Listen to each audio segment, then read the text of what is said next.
Hello and welcome to Tea Time Theology. My name is Taylor Wilkie. I'm Ivy. And we are joined once again by Jonathan Malone. Hey, it's great to be back here at St. David's on the Hill on the historic and folkloric Joan Daly Music Room. She was a really great lady. She is still alive and is still delightful. Ivy, is she in the room with us right now? No. So we're here to talk about Daredevil Born Again. For those who don't know, Daredevil Born Again, it's the Daredevil story. Every adaptation that we've seen of Daredevil over the past 30 years is in reference to this story. It's so popular that when I was in an airport last week, it was there as like one of the books you could buy. Really? Yeah, I was surprised too. Yeah. That is how popular this is. Which airport were you at? Baltimore. Baltimore, that's a good love one. that airport. BWI, that's a good one. The was thing in I love Baltimore. the most about Baltimore Airport is their newer bathrooms will tell you how many stalls are open before you even walk That's such a good thing. in. Right? It is really nice. Because it's so frustrating when you walk in and there's a line and it's just like, there's 4 stalls open. I'm like, okay, good. Another thing I like about airport bathrooms that you don't get much else, I think I've also seen them at the Providence Place Mall. This is for men only. So you think. Well, no, ladies have hooks. Ladies have hooks in their stalls. But if you're going to the urinal at a bathroom in an airport, you essentially have bags. Like I have to put my bags somewhere, but they don't put hooks on urinals. No. So some airports have bumped out the urinals from the wall, and there's a space over the urinal where you can put your bags down. Yes. And that is so Baltimore considerate. has It's that. the little things. It really is. Baltimore's a good airport. It is. I've spent time in airports. It's usually not a great. I understand BWI is actually underwriting this show. Yeah. Yeah, for the first it time, is. yeah. We have the first sponsor that isn't the diocese. Yeah. Baltimore International. I don't know what the W stands for. Washington. Oh, there we go. Baltimore Washington Airport, International Airport. It's when you've got a place to go, it's the place to go. I had a funeral to go to in Baltimore, and I could have flown out of TF Green. It would have taken me 2 hours, or sorry, it probably would have taken like 5 hours to take the flight. Yeah. But I thought, you know what? I just don't want to do that with the hassle. I'll take the train because the train Which I love. the train is also great. goes to BWI. Yes. So you can just catch if you got to go there, just catch a Acela train. There was somehow a derailment in Boston that day. Shocking. And they gave us a slower train than they normally would. Yeah. I think we ended up being 4 hours late to BWI because That's a slow train. not only were we still making stops, but every time we got to a new location, we were even later than we should have been. Oh. There's some kind of moral lesson in that. Yeah, it was a harrowing experience. Yeah. I understand what it's like to suffer now. But that's a great example of a tangential story. Yeah. Yeah. But anyway, So Daredevil was not So- on the train. No. So Daredevil Born Again. popular airport read. And in case folks missed the previous episode that I was on, could I just mention my website again? Yeah. In case we have someone a new listener. Yeah. Please listen to back issues or episodes of this Yeah. podcast. But I do a wilderness-based ministry called Wilderness Journeys. You can find it at wildernessjourneys.org. And the backpacking trips, day hikes, retreats, all that fun kind of things. And you can look that up. And I also work at St. Luke's Episcopal Church in East Greenwich, Rhode Island. Probably the best Episcopal church in East Greenwich, Rhode Island. I would go as far as saying the best Episcopal church on Pierce Street. On Pierce, yes. Of all the Episcopal churches on Pierce Street. And there's still 2 left. But we'll take care of that.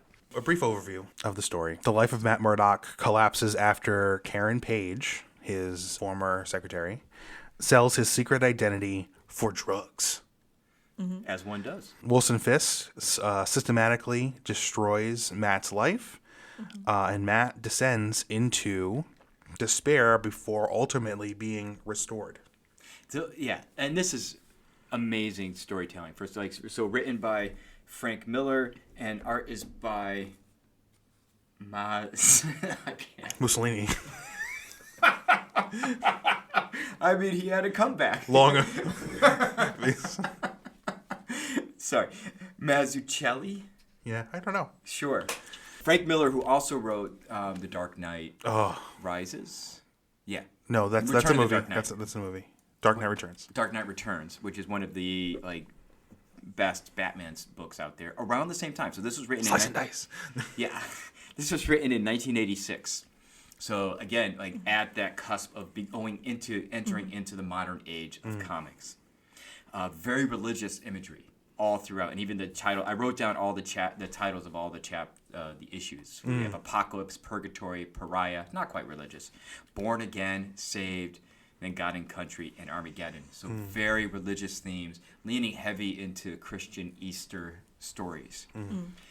As I was reading, like one of the things about this book that's really interesting, and if folks, please listen to the previous issue that we did, because we made the point when talking about Batman: Death in the Family that Batman is the persona. Bruce Wayne is just a character that's part of the actual Batman person. Yeah. In this story, the person who's under siege is not Daredevil. Right. It's Matt Murdock. And that is such a twist. Yeah. Because usually your alias, your alter ego, is the one that's always safe. And I think Murdock was, Matt Murdock had that sense, and the readers had that sense. Yeah, well, Matt Murdock has a life. Matt Murdock has a girlfriend. Matt Murdock has a job. Matt Murdock He pays his taxes. He has, like, he does things during the day. Which, here's the thing. I don't. How long until we got to hear Yeah, this? I know. Again, on a comic podcast. Here's the thing about superheroes in their lives. I always wonder, like, when do these people sleep? I know, right? Isn't the whole point they don't? Well, Bruce Wayne sleeps during the day, Because Bruce Wayne only Is a vampire, basically. Yeah, he's a Batman. obviously. That's Yeah. why he was hanging upside down in the Tim Burton Batman movie when Vicky Vale wakes up after their date.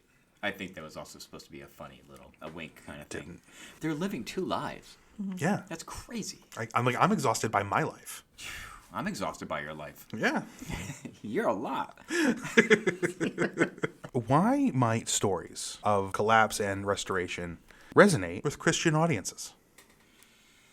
Like, why do you think this is a good book for a Christian audience, other than the fact that Daredevil is super Catholic? He is super Catholic. And I love how Frank Miller really leans into that. There has been, there's a website out there that tells you all the denominations of all the superheroes out there. Like Batman's Episcopalian. Dope. That makes sense for him. Yep. Superman, I think, is Methodist. That makes sense. I think The Thing is Jewish. But, I mean, that's just neither here nor there. Wait, But is the Thing not Swamp Thing?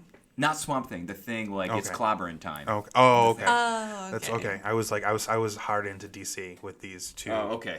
These two Swamp references. Thing is probably pagan or Oh, yeah. Wiccan or something. But yeah, it's the Daredevil's faith is a huge part of his identity, or we should say Matt Murdock's faith is a huge part of his identity. And yeah, Frank Miller really leans into that, especially with the imagery. Oh yeah. And even the first 4 issues of this, with our big splash pages, which is a wonderful trope in comics to have that one page where you show something that's happening. Murdock is on the floor.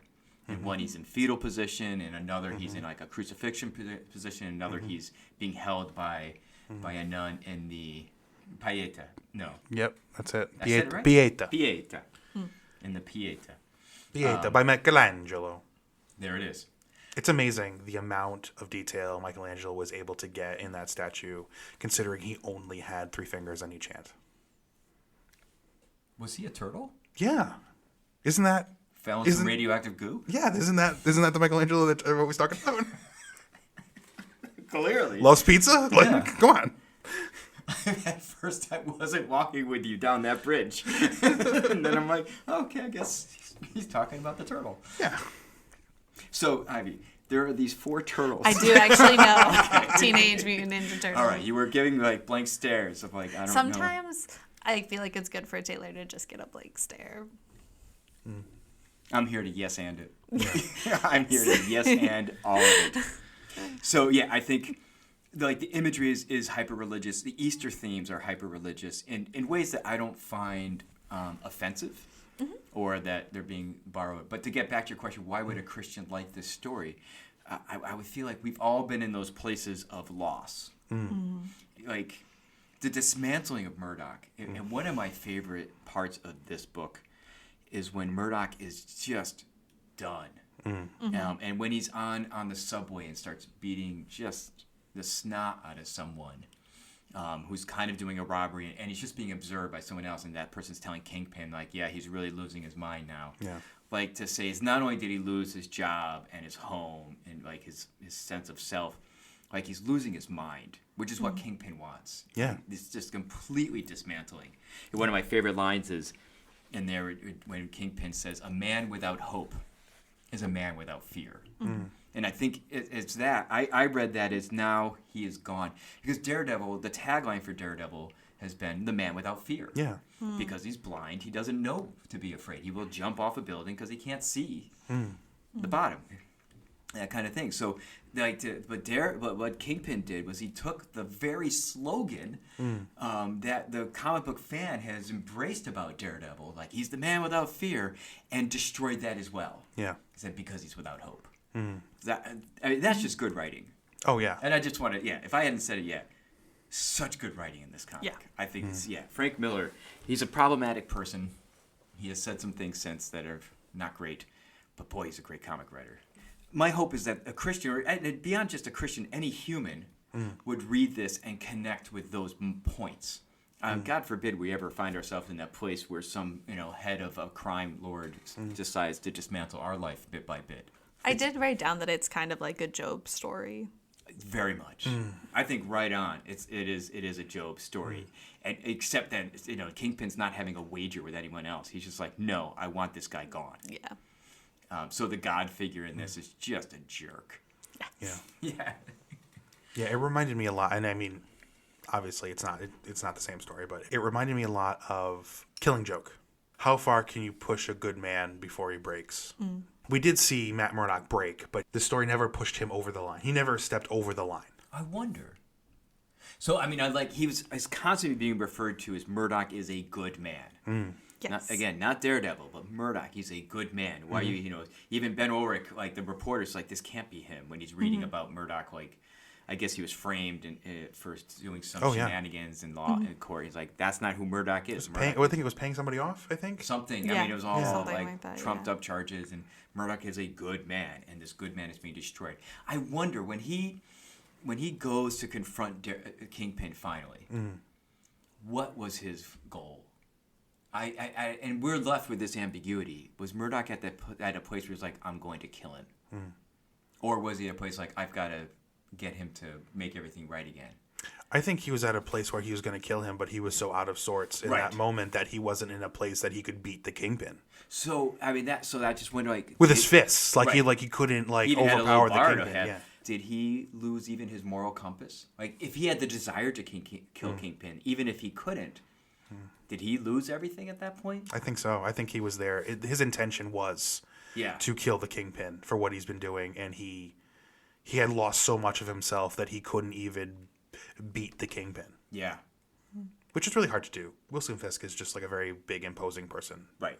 And he lifts weights, as we see in this comic, too. There's a lot of scenes with Kingpin working out and sparring.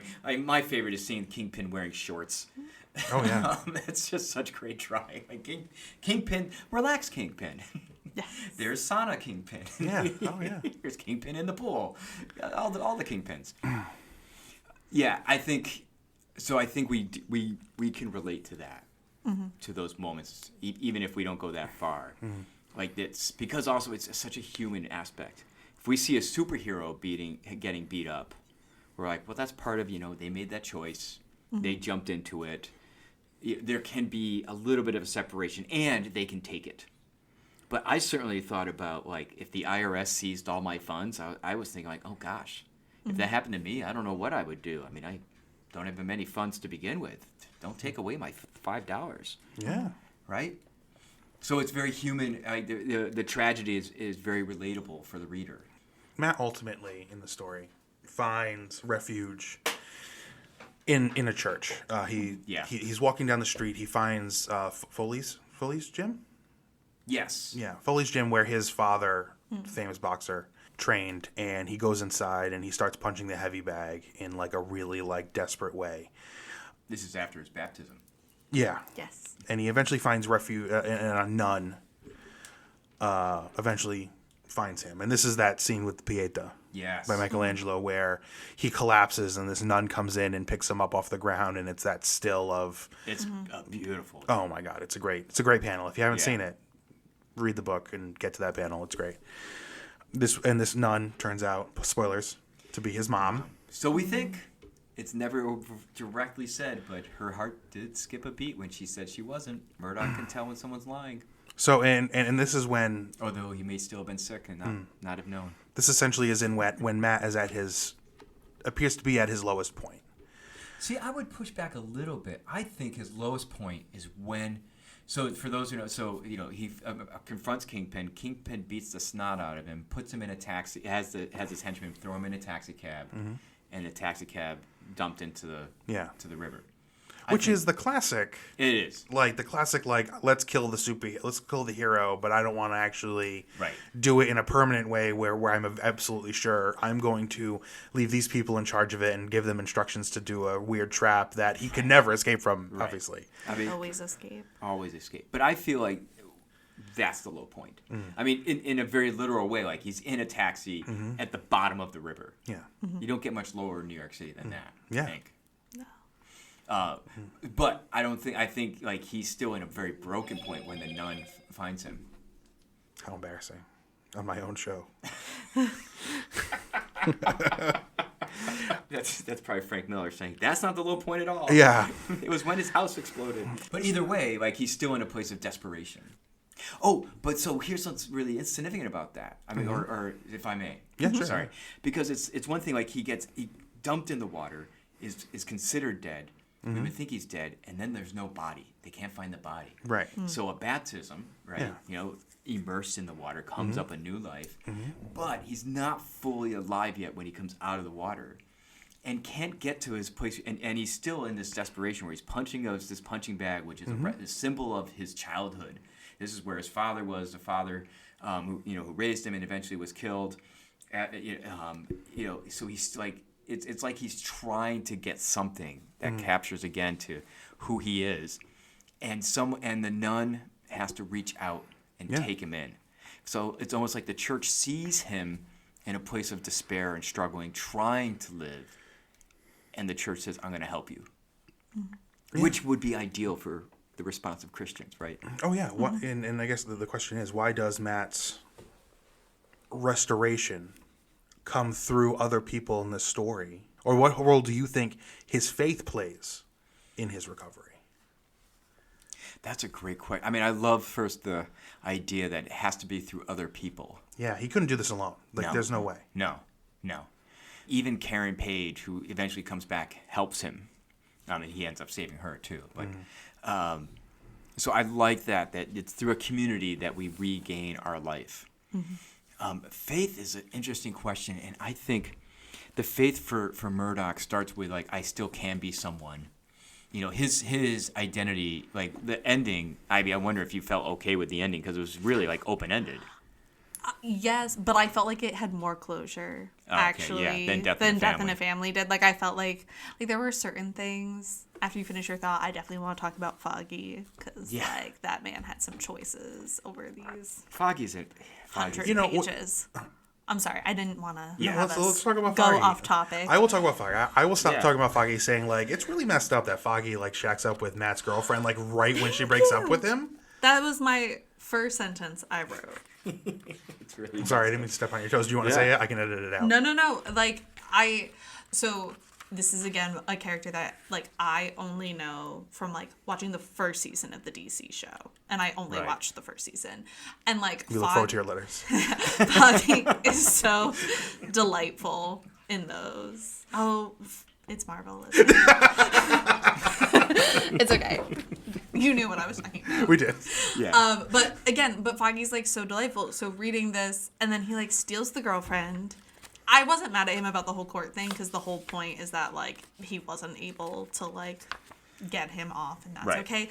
But then what I thought was so interesting is that in the church scene, Foggy does not recognize Matt. Right. Isn't that interesting? After we've had this whole, like, rebirth and coming out to, like, finding himself again, and he's with Karen again, Foggy does not see him Yeah. as like this best friend, and he's like still kind of worried about Matt, but I just like was wondering what people thought about that sort of, if that's like a statement on like when you become your new self, you have to let people go. Or does Foggy come back in a way in the next one? I do not know. I don't know what happens with the relationship afterwards, because Foggy is like the guy in the chair to a degree for Matt Murdock, and their friendship is such an important part of Murdock's identity that he did lose that. I think that he wasn't recognized in the church does speak to how much Murdock has become a new person.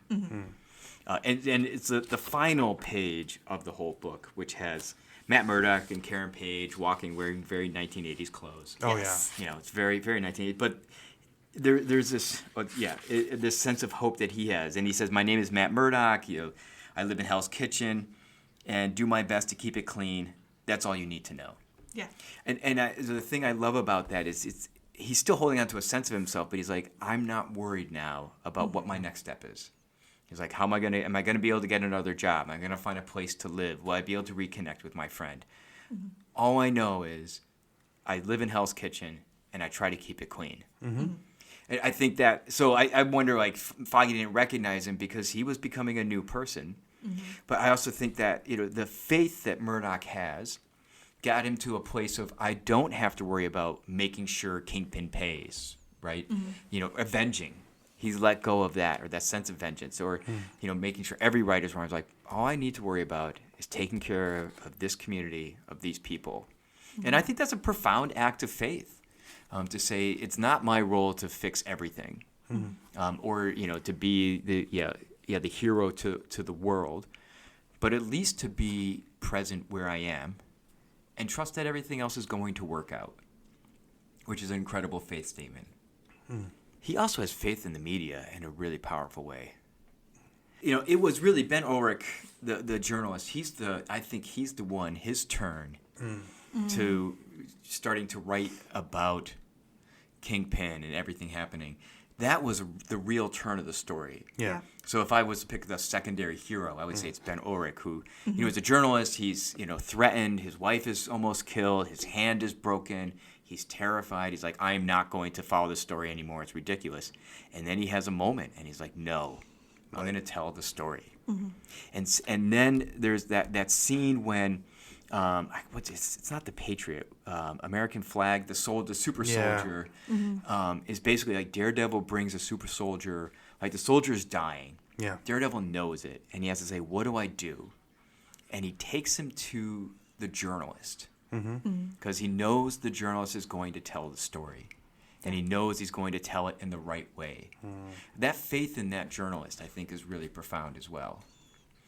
I don't know if it would happen today, but I think that relationship becomes really powerful for Daredevil. And the scene when the soldier's on the desk, there's a scene of the soldier. Daredevil puts his body on the desk, and you can see the exhaustion in Daredevil, and it's also just amazing. Yeah. You know, against the wishes of Captain America, too, he does this. Which is, you know, I would say is a image of Christ in itself. Like Captain America showing up, save the day. Like all of a sudden the Avengers step in. Like whatever's going on the streets of Hell's Kitchen was apparently enough to draw the attention of the Avengers. And Cap shows up and he takes control of the situation and he calms everything down. And I think that's kind of, yeah. Yeah. Well, he also stops Daredevil. I mean, he's like, this soldier is part of government property, more or less. That's what Iron Man says. Like, and, you know, we'll arrest you if you keep going. One of my favorite lines, you know, with Daredevil and Captain America are talking, Captain America says, well, you know, he wears the flag, and Daredevil says, I haven't noticed. Yeah. Which, like, he's blind. Yeah. So, of course, he didn't notice, but he's also saying, that doesn't matter. He's killing innocent people. Yeah. I don't care. And that, I think, is a powerful moment. Like, Captain America turns in this, too. He has his little born-again moment where he's like, I'm trusting the government, but then he sees the files of the super soldier and what the government has done and how he's been misused, and he gets to a place where, like, this is not okay. Yeah. So, I mean, I was wrestling with those final two chapters, like God and Country and Armageddon, because I thought, saved, it's done. Why are we continuing the story? Why do we need to introduce this? Yeah. It was like a tag on, but I think it shows even more, like, for me at least, it confirmed that Daredevil's back. Right? And that justice is blind? justice might be blind. That's why it's so ironic that he's a lawyer. Yeah. It's a powerful. It's just those moments of even Captain America, who's described as a Christ figure in the comic itself. Oh yeah. Yeah, he is elevated, and even the way Daredevil talks about him. So like, I hear him barely. I can hear every muscle of him moving faster than I can imagine. Like, Daredevil knows that Captain America is a superhuman. Yeah. But to know Captain America goes through a moment of saying, "This is not okay." He has his own kind of being born again. Yeah, that's kind of like way later in comic book history. Yeah. There's the Registration Act or the Registration Act. Oh yeah. In Civil War, Marvel's Civil Yes. War, where Captain America says, the government says, if you're a superpowered person, you have to register your secret identity with us. We will not release your secret identity, but we need to know who you are. And there are two facts. There are two sides. There's the side that says we absolutely need to do this. This is important. And that's the Iron Man. Iron Man, the Tony Stark side. And then there's the side that says absolutely not. This is an infringement on my privacy and my freedom. And Captain America says, I'm not doing this. Yeah. I am not doing this. Which is that's a great story arc too. The And Civil War he takes story. his cowl off and says, "My name is Steve Rogers. I am against this." And he ends up being shot on the steps. He ends up being arrested and being killed on the court steps in New York City. I think so. Yeah, by like a special gun that didn't really kill him. Again, that's from the previous episode. Just finish it. Yeah. Don't flinch. What do we think of Karen's redemption? And is it earned? And is redemption need to be earned? Because I would say it's not earned, but it doesn't need to be earned. No, it doesn't. It's grace. I know, but I just was so annoyed with her the whole time. Well, that's Matt's. And that kind of leads into my next question: is like, what does Matt's restraint and his actions throughout this whole story, like, how do those reflect his Christian ethics? Yeah. It's true. And one of the things is that Matt Murdock, like, turn the other cheek, give people grace. Karen Murphy was in a dark, deep, bad place when she sold his identity, and he knows. Does he know that she sold him out? But that's the thing that I did. He didn't let her do her own confession. I don't think she ever fully admits it. Because he stops her. But still, I think. But if he knows, and he says, like, Karen, you were in a bad place. I forgive you. There's forgiveness here. Then that's kind of like the whole. That's kind of the whole thing that we're doing here, guys. I think I wouldn't have minded the forgiveness as much if he had let her actually apologize. Right. I think that's the part that annoyed me. Is she went to him and she was trying to be like, I did this terrible thing. I'm so sorry. And he was like, it doesn't even matter. And I was like, her accountability does need to matter. Yeah, I think the relationship between Murdock and Karen is weak. I think Karen isn't written as a strong person with a lot of dimension, a lot of depth. I never liked her, even in the TV shows. Yeah, I was like, But I think and I think there could have been much more. Like, let's get into like if we got more into the addiction she has. So, not to empathize and relate with what kind of place would she have been in to give away something so precious. I think for Murdock to not ask, I totally agree with you. They're like, let her speak. Like, give her personality like some more depth.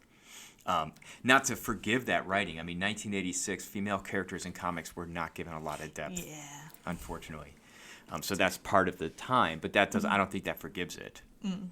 So that I agree that. I also, there was times I'm like, why are you still with her? Why not Foggy? Yeah. If you're gonna have one person from your life who sticks with you, why Karen and not Foggy? Because I think Foggy, even though yes, you got it on with your girlfriend after you're gone. like, same day, guys. It's like the same day. Yeah. He waited till the next morning. Like, I'm like she's all like, oh, Foggy. Oh, I'm so worried about Matthew. And that's exactly how she sounds. Yeah. She is Irish. But, I know. But I still feel like Foggy has a little more, like, there's more history. There's, like, I would have rather that be the relationship that's maintained. Unless you think it's because Matt was, like, at his darkest point and Karen was at the same time in that dark point. Oh, so I they're like that. both sort of at the bottom that you can get. That's So I good. wonder if it was almost him trying to protect Foggy, of being like, I don't want to drag you down with me to build us both back up when like you're kind of okay. I like that a lot. It also gives that sense of who is born again. It's not just Murdock. It's not just Captain America. It's also Karen. Like there are multiple rebirths happening throughout this. And just to put a hat on a hat, for those who aren't sure, like where this phrase "born again" comes from, John 3, 16, 17, 18. Jesus said, if you want to be born, you have to be born from above or again, depending on how you want to read the Greek. So it is a kind of a biblical reference there. Yeah, it's when Jesus is talking to Nicodemus. So John 3:16 is like a very famous passage where where Jesus says, "For God so loved the world that He sent an only begotten Son, so that whosoever does believe in Him will not perish but have eternal life."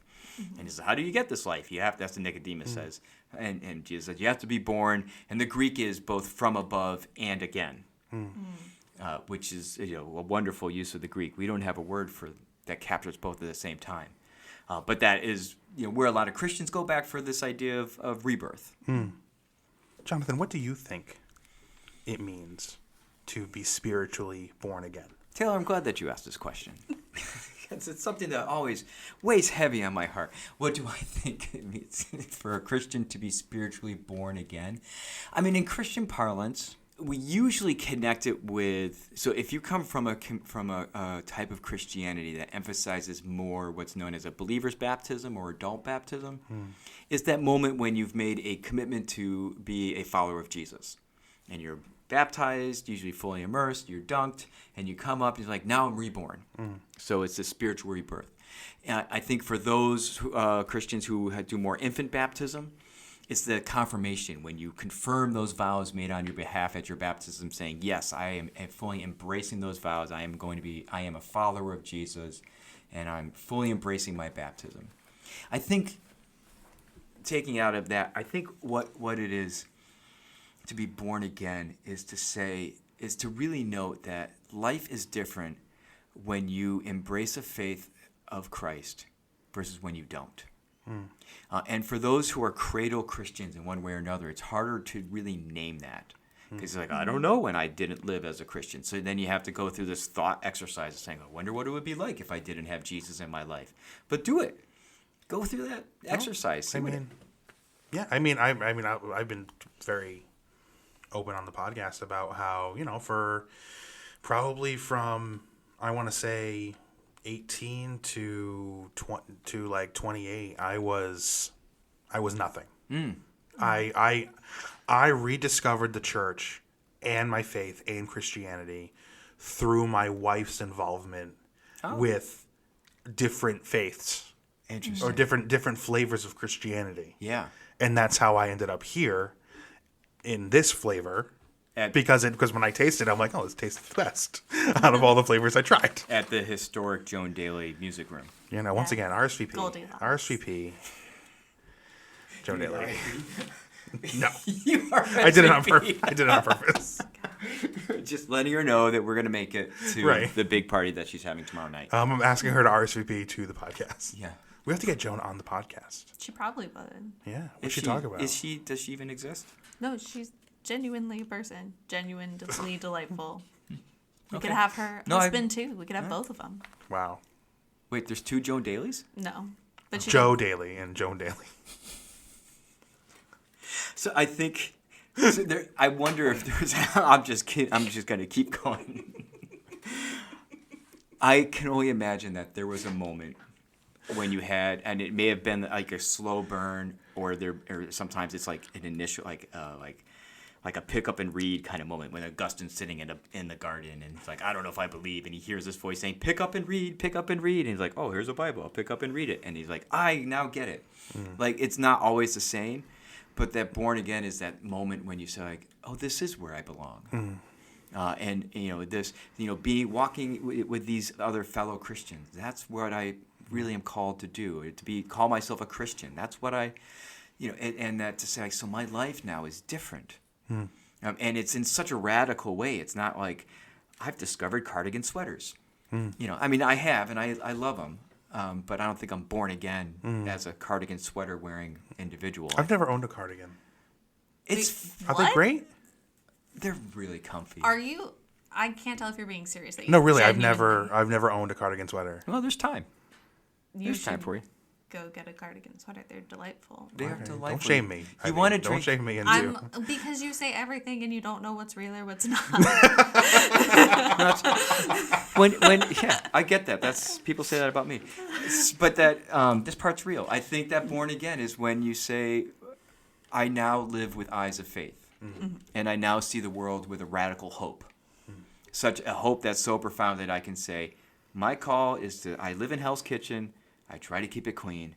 That's all you need to know. That's what's being born again in my mind. What do you think? So the ending And panel. by the way, cardigan sweaters make you want to drink hickory tea. You put on the cardigan Yeah. sweater, you want to put your glasses down on your nose and drink your hickory tea and say, Be cozy. you be cozy, read a leather-bound book by the fire.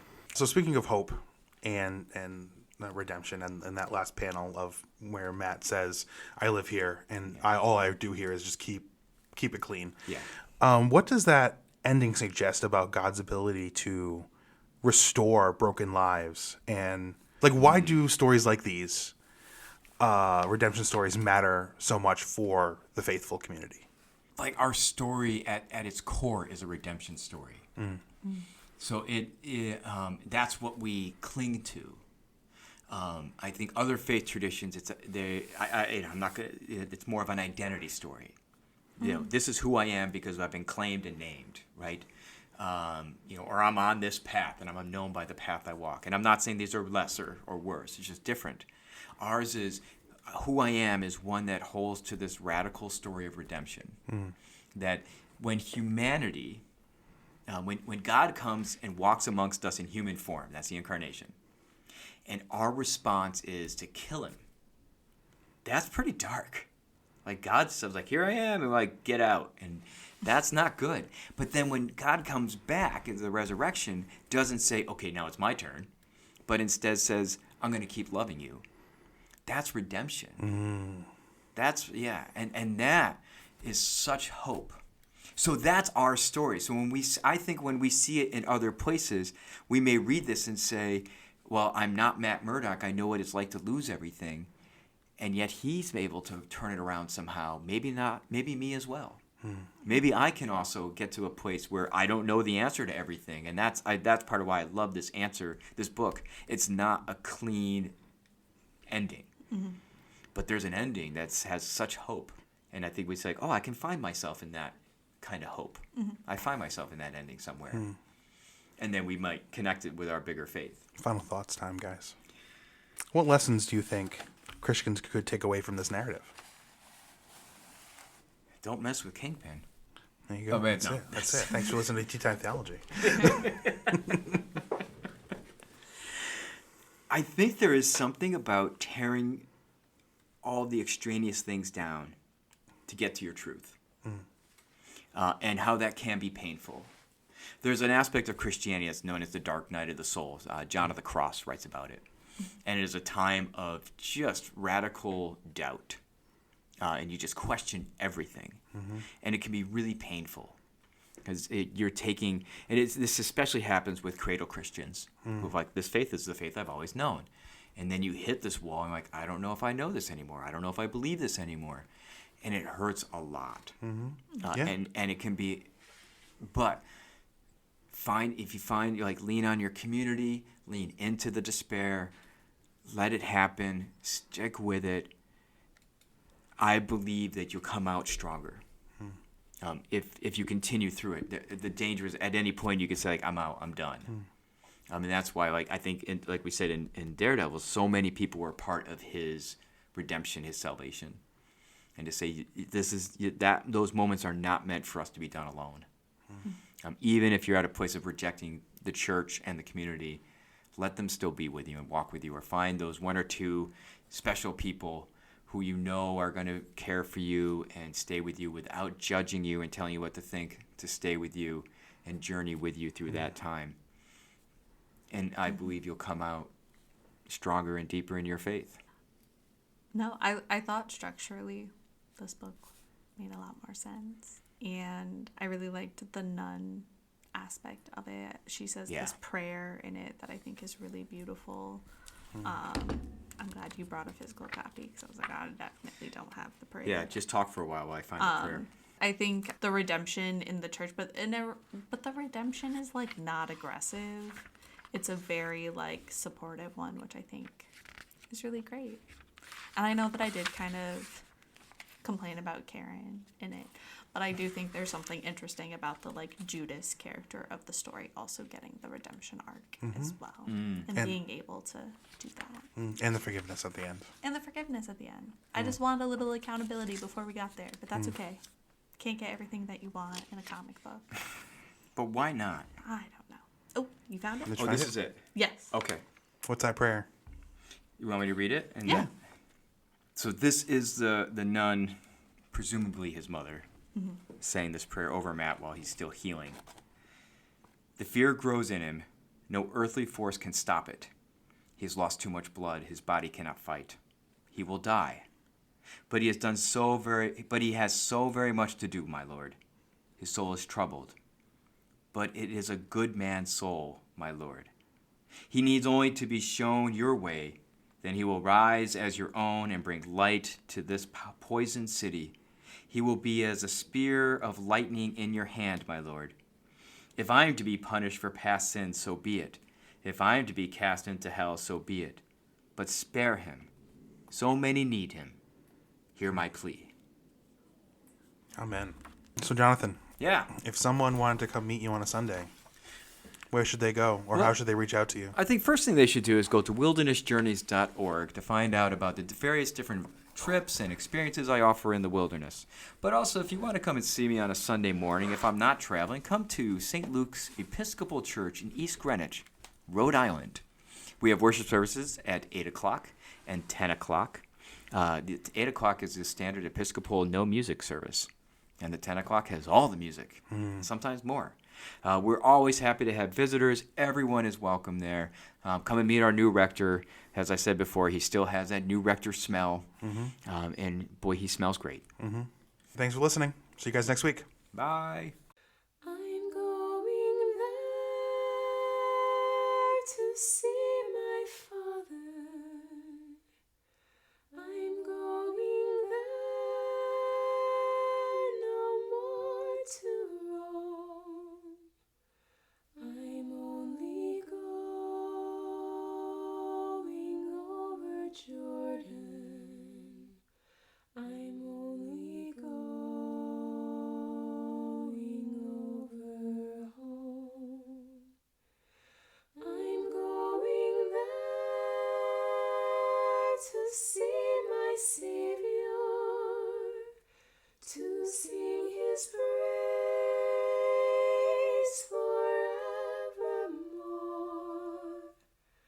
I'm only